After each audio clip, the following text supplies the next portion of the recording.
नहीं सर खत्म तो आपका कभी हो ही नहीं सकता, लेकिन अभी रुक जाइए फिर अच्छा अच्छा, अभी तो मुख्यमंत्री जी गरमाए ही नहीं, अभी तो ठंडे ठंडे हैं।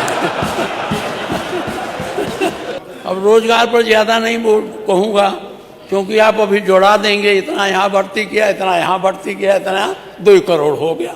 और उस पानी से क्या आप बिजली बना सकते हैं? अगर ये बन जाए तो छोटी छोटी जगह बना करके, महंगा तो पड़ेगा लेकिन लोगों को आसानी से बिजली मिल जाएगी। अच्छा, मंत्री जी का संभव नहीं है, ठीक है, मान लिया नहीं संभव। दिसंबर मंत्री जी प्लीज झगड़ा होता है, जब हम बैठ जाए तब आप बोलिए ना प्लीज।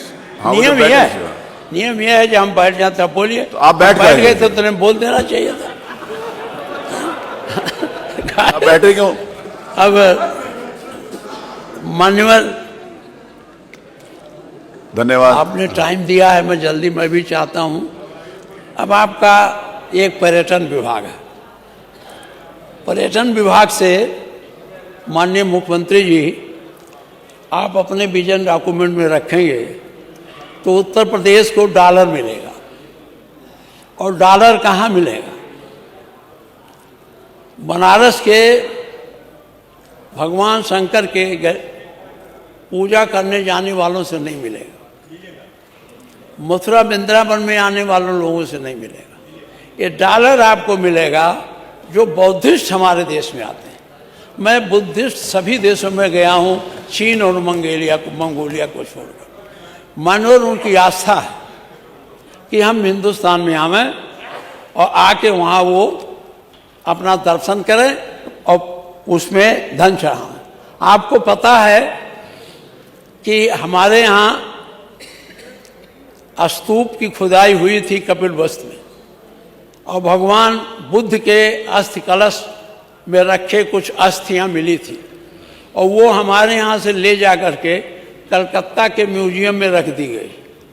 अभी आप उसको अगर यहाँ मंगा लें तो उस पर दर्शन करने वाले बहुत जाएंगे। मैं इसका एक उदाहरण देता हूँ। मैं कॉमनवेल्थ पार्लियामेंट एसोसिएशन की बैठक में कोलंबो गया था, और कुमारी सहेजा जी ये अस्थि कलश लेकर लंका गई थी। एक जगह रखा हुआ था, वहाँ लिखा हुआ था भारत से आई हुई अस्थि कलश, और मीलों लंबी थी उस अस्थि कलश के दर्शन के। मैं जा रहा था, मैंने पूछा क्या है, तो कहा ये भारत से आया है। यानी हमारे पास इतनी अच्छी चीज़ है जिसका हम लाभ नहीं उठा पा रहे। लंका में जाके वो पूजा जा रहा है, और यही कैंडी है, लंका में एक स्टेट कैंडी है, कैंडी में भगवान बुद्ध का एक दांत रखा है। उसको दर्शन करने के लिए सारे बुद्धिस्ट देश वहाँ बड़ी संख्या में जाते हैं, जंगलों में है वो, वहाँ जाते हैं, दर्शन करते हैं। हमारे पास इतनी बड़ी प्रॉपर्टी, हम उसका लाभ नहीं उठा पा रहे। अगर उसको आप लाकर यहाँ रख दें, कपिलवस्तु जो आपने बना है, तो आपको काफ़ी संख्या में डॉलर, अभी तो 4-5 लाख यात्री आते हैं, तब बहुत यात्री बढ़ जाएंगे। एक कारण और है, जब ये आते हैं तो बनारस उतरते हैं, बनारस से आते हैं तो सोनौली होकर लुम्बिनी चले जाते हैं, इधर आते हैं दिल्ली, दिल्ली से कपिल वहाँ श्रावस्ती जाते हैं, श्रावस्ती से जाके चले आते। मान्यवर कपिलवस्तु जो जहाँ है वहाँ से लुम्बिनी केवल 8-9 किलोमीटर, और वो हमने नेपाल के लोगों से बात की थी, वो बॉर्डर खोलना चाहते हैं। अगर वो खुल जाए तो जो श्रावस्ती से भगवान बुद्ध का कपिलवस्तु का दर्शन कर जाएंगे तो वहीं से वो लुम्बिनी हो जाएंगे। अब वो ना खुले होने के नाते कपिलवस्तु से फिर वापस आते हैं, फिर नौगढ़ आते हैं, फिर गोरखपुर जाते हैं, गोरखपुर फिर लुम्बिनी जाते हैं, तो वहाँ जाते हैं सोनौली, सोनौली से तब लुम्बिनी जाते हैं। तो आप ये प्रयास करते कि भारत सरकार से समय तो दोनों सरकार है, उसको खुलवा देते, और ये जो अस्थि कलश है अगर आप लाकर हमारे यहाँ रख देंगे तो मैं आपको विश्वास करता दिलाता हूँ आपको हजारों डॉलर आपको मिलेंगे। तो इससे पर्यटन से आप जो विजन बना रहे हैं, इससे आय बढ़ेगी और उत्तर प्रदेश विकास की सीमा पर आगे जाएगा। अभी मैं कोई झगड़े की बात नहीं कर रहा हूँ, ये अच्छाई बात बता रहा हूँ, आप सुनिए। तीसरी बात है मानवर, बिजली व्यवस्था। बिजली व्यवस्था हमारे शर्मा जी कह ही रहे हैं, आप लोग भी कह रहे हैं, लेकिन बिजली व्यवस्था इतनी खराब क्यों है? आप कहते हैं हमें जितनी ज़रूरत है उतना हम पैदा कर लेते हैं, और फिर क्यों खराब है? इसके गहराइयों से सोचने की ज़रूरत है। कहाँ कमी है, कहाँ रह गई है? आपने माननीय अखिलेश जी ने जितने उत्पादन के केंद्र बनाए थे उससे कई गुना बढ़ाया, क्योंकि बिजली की मांग उससे कई गुना बढ़ गई। अब हर छोटा घर भी जिसके पास है, कुछ भी नहीं है, वो भी चाहता मेरे घर में बल्ब जलाए। तो जब बिजली की मांग बढ़ी तो उसी अनुसार उत्पादन बढ़ाना चाहिए। आप कोयले से बिजली बनाते हैं, महंगी बनती है। पहाड़ हमारे हाथ से निकल गए, उत्तराखंड में चले गए। अब हम जो है हाइड्रो इलेक्ट्रिक नहीं बना सकते। कोई प्रयास करें, योजना बनावें और वैज्ञानिकों को बैठावें। आपके उसमें घाघरा में सबसे ज़्यादा पानी रहता है, और उस पानी से क्या आप बिजली बना सकते हैं? अगर ये बन जाए तो छोटी छोटी जगह बना करके, महंगा तो पड़ेगा लेकिन लोगों को आसानी से बिजली मिल जाएगी। अच्छा, मंत्री जी कह रहे संभव नहीं है, ठीक है, मान लिया नहीं संभव, क्योंकि पहाड़ तो आप चला गया, पहाड़ इसमें था तब आपके पास तमाम साधन थे। नेपाल से वार्ता करिए, नेपाल तो तैयार हो जाएगा आपसे बात करने को। उसके यहाँ बिजली लगाइए, बिजली दीजिए और अपना बिजली लीजिए। इसलिए बिजली के उत्पादन को बढ़ाने की जरूरत। बार बार ये कहने से हमने ये कर दिया, हमने वो कर दिया, ये कोई काम नहीं है। अब माननीय मुख्यमंत्री जी, मैं अपने जिले का एक बात बताऊँ, आपने 1 अरब, आप सोचिए 1 अरब 70 करोड़ रुपया हमारे जिलों को दिया है कि, और 2 साल हो गया देना, कि वो बिजली की लाइन बदल दें, तार जर्जर टूट गया। हम उसका दफ्तर खोजते खोजते परेशान हो गए, आज तक दफ्तर नहीं पाया। जब वो जान कंपनी नहीं है, कौन है आज, कंपनियां नहीं जान पाया। सीडीओ से पूछता हूँ तो बताते थे उसका दफ्तर वहाँ गया, तो कहाँ यहाँ दफ्तर नहीं। ये रुपया खाने की योजना। हमारे जब वो जान गया ये एमएलए हैं, तो मेरे गांव में एक दिन आया, मैं नहीं था, 2-1 तार उतारा और चला गया, कहा हो गया। बहुत बड़ा घपला। आप देखिए, बजट का पर्यवेक्षण नहीं होगा, बजट का पर निगरानी नहीं रखेंगे तो आपका विकास, चाहे जितना रुपया दे डालिए, आपका विकास संभव नहीं होगा। इसलिए बजट पर आपको पर्यवेक्षण करना चाहिए, और इस पर हमारे समझ से आप करते होंगे, हम नहीं जानते, क्योंकि आप मंत्री हैं, मंत्रिमंडल के लोग करते हो, लेकिन इस पर आपको देखना चाहिए कितना बजट रिलीज हुआ, कितना खर्च हुआ। होता क्या है, आप बजट पास कर लेते हैं, कंसोलिडेटेड फंड्स में उतना पैसा रहता नहीं देते हैं टाइम से, और जब देते हैं तो 31 मार्च को देते हैं मुख्यमंत्री जी। यहाँ से पहुँचा वहाँ, फिर आधे घंटे 4 घंटे बाद वापस आ जाता। ये न करिए, बजट को सही ढंग से करिए। हम थोड़े कहते हैं पूरा विकसित करिए, एक तरफ से विकसित करिए, लेकिन जिसको करिए बढ़िया करिए। आपने मेडिकल कॉलेज बना दिया, तो मेडिकल कॉलेज 50 बनाने से अच्छा था अगर 10 मेडिकल कॉलेज बनाते, पूरे डॉक्टर रहते, सारे लोग रहते, तो उसमें मरीजों को कुछ लाभ मिलता। या तो आपका बिल्डिंग खड़ी हो गई और पैसा तनख्वाह में जा रहा है, काम हो नहीं रहा। इसलिए जो भी करिए जी। खत्म हो गया टाइम क्या? समय तो कभी खत्म हो ही नहीं सकता, लेकिन फिर भी समय कभी भी नहीं खत्म। और बोलने दीजिए। अब आपके स्वास्थ्य की चिंता मैं कर रहा हूँ मानवर, अब आता हूँ मेरे को आपके स्वास्थ्य की भी चिंता है। रोजगार पर। अब रोजगार पर ज़्यादा नहीं कहूँगा, क्योंकि आप अभी जोड़ा देंगे, इतना यहाँ भर्ती किया, इतना यहाँ भर्ती किया, इतना 2 करोड़ हो गया। हम कहाँ गणना लिए घूम रहे हैं? धन्यवाद। हम गणना लिए तो घूम नहीं रहे हैं। इसलिए मानवर, रोजगार के लिए एक बात थोड़ा शिक्षा में जरूर कहना चाहता हूँ। शिक्षा में मानवर, प्राथमिक शिक्षा के तो आपने व्यवस्था देखी है, लेकिन उच्च शिक्षा में अगर आप व्यवस्थित नहीं करेंगे तो उच्च शिक्षा शोध का भी करता है, नए नए आविष्कार करता है, उसके लिए उसको बजट देना चाहिए। और जब मैं उठाता हूँ का बजट तो शोध के लिए बचते नहीं जाता।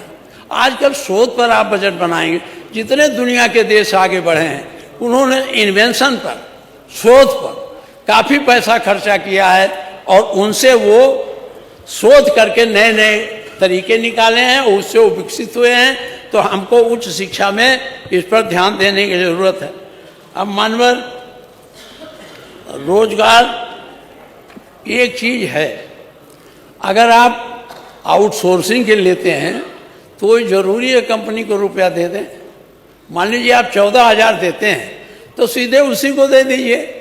आप कंपनी को देते हैं, कंपनी वाला 3,000 काट लेता है, यही नहीं करता, उसका पीबीएफ नहीं देता। मेरे नगर पंचायत में मैं सवाल करते करते हार गया, पंडित जी तो आज है ही नहीं, एक भी निस्तारण नहीं होता। वो जैसे रहा हुआ आदमी उसको पीबीएफ मिलना चाहिए, प्राइवेट में नहीं देते हैं। वो दूसरा कमेटी बना, दूसरा आदमी बुला लेते हैं, उनको 2 वर्ष के बाद बैठ। तो ये सब आउटसोर्सिंग कम करिए।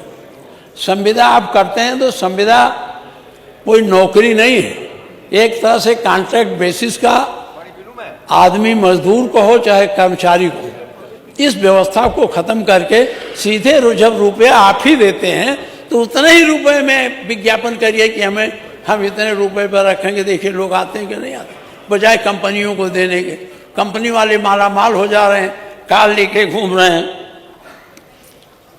मनवर कानून व्यवस्था पर मैं कहना चाहता हूँ, कानून व्यवस्था के लिए इतनी बड़ी धनराशि आप खर्च करते हैं। पहले एक थाने में 13 सिपाही होते थे और एक सब इंस्पेक्टर होता था, एक मुंशी होता था। अब एक थाने में 14 सब इंस्पेक्टर हैं और 70 से ज़्यादा 75-80 कांस्टेबल हैं, और फिर भी क्यों हो रहा है? हम प्रिवेंटिव क्यों नहीं सोचते?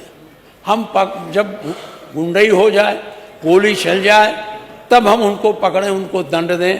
इससे बेहतर है कि हम पहले से इसकी पूरी तैयारी करें। और कानून व्यवस्था तो जो है वो है ही है। माननीय मुख्यमंत्री जी, कानून व्यवस्था सद्भाव से ठीक होगा, काउंटर से नहीं ठीक होगा। फर्जी मुकदमा लिखा कि किसी को जेल में डाल दीजिए, उससे भी ठीक नहीं होगा। सकारात्मक सोच रखिए। आप हमको कहते हैं हम लोग नकारात्मक सोच रखते हैं, आपको हम कहते हैं आप सकारात्मक रहिए। अगर आप सकारात्मक रहें तो प्रदेश बहुत माने में अच्छा हो जाए। मान्यवर कानून व्यवस्था, स्वास्थ्य के मामले में, कानून व्यवस्था के मामले में कहना चाहते हैं, आप ये 151, 107 ये मुकदमे पर प्रतिबंध लगाइए। दरोगा बुला लेता है, बात करता है, जब पैसा नहीं मिलता तो उसको 151 में चालान करें। मैं माननीय मुलायम सिंह जी को, आज वो है नहीं हमारे साथ, उनको धन्यवाद देता हूँ, आभार प्रकट। उन्होंने अपने टाइम में 151, 107, 3/7 ये सारी धाराओं को निलंबित कर दिया था कि इसमें किसी का चालान नहीं होगा। आज पुलिस 151 दिखाकर बड़े बड़े लोगों को बुलाती है, डरवाती है, कहती है जेल भेज देंगे, नहीं हमको ऐसा करो। हम लोग दरखास्त देते हैं, कोई सुनने वाला नहीं मिलता, कोई सुनने वाला नहीं मिलता।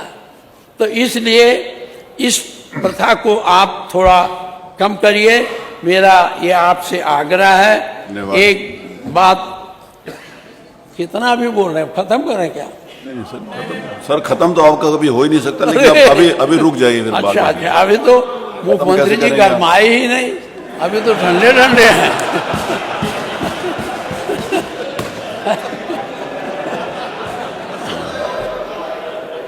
आज ठंडी ठंडी बात हुई है ना, गर्म बात होती तो। धन्यवाद, आप हमेशा अच्छी बात करते हैं। ये जो अपराधी घूम रहे हैं, आप कहते हैं एक ही पक्ष का कोई अपराधी नहीं, अपराधी सभी वर्गों में है। आपके यहाँ दृष्टिकोण बन गया है कि यादव हो और मुसलमान हो कि अपराधी होगा। आप अभी कह देंगे, फौरन कह देते हैं, लेकिन ये ऐसा नहीं है। आपको गंभीरता सोचना है। ये वोट के राजनीति से अपराधी नहीं होता, अपराधी सभी में है। अपराधी सभी दलों में, सभी वर्गों में, सभी जातियों में, दो को क्यों सीमित करते हैं? अच्छा, आप घर गिरवा रहे हैं क्योंकि जब आपने कह दिया किसी का घर नहीं गिरेगा, गरीब का, तो झोपड़ियाँ क्यों तहसीलदार गिरा देता है, क्यों जाता है गिराने? हम लोग कहते हैं मुख्यमंत्री का है, देख लो ये 20 बीघा मैदान है, एक किनारे एक आदमी मंदिर बना लिया, उसमें रहने के लिए बगल झोपड़ी बना लिया। इस झोपड़ी को उजाड़ने से क्या मतलब? आप हमारे यहाँ जाते हैं, चौखड़ा गए हैं आप तो बहुत बार उस रास्ते से जाते हैं, चौखड़ा के पास एक फागू शाह का 22 क्या कहेंगे, हाँ 0.22 हेक्टेयर में एक मजार था। गरीब आदमी वहाँ मुर्गा रुगा चढ़ाता था, वहाँ काफ़ी मैदान था, वहाँ जाते थे। मैं अरे सुनिए, हाँ हाँ हाँ गलत नहीं कह रहा हूँ, इसीलिए आपको गर्मी आएगी जब मुर्गा सुनेंगे। तो वहाँ पूजा अर्चना करते थे, वहाँ गरीब तबके के हिंदू और मुसलमान दोनों जाते थे। छोटा सा मजार था और उस मजार पर धीरे धीरे बढ़ के अब बृहस्पतिवार के दिन 400-500 आदमी जाने लगे। आपके एक नेता की आंख में खटकने लगा और वो लिखा हुआ है कागज में कि इतने जमीन पर फागू शाह का ढेर है। और चूंकि वहाँ महिलाएं और सब जाती थी बरसात में, बगल में मैंने एक बना दिया रैन बसेरा। आपके कलेक्टर ने बिना जांच किए कुल पूरा गिरवा दिया। हमने कहा भाई रैन बसेरा क्यों गिरवा दिया, वो तो सरकारी पैसे का था। वो कहा मैं जानता नहीं, मैंने देख लिया गिर गया। ये प्रथा बंद करिए, ये सामुदायिक। अब आप वहाँ देखिए, अभी फतेहपुर का कल हो गया, तो ये सब क्या हो रहा है? ये सद्भाव बिगाड़ने की बात है। अगर एक वर्ग पूरी तरह से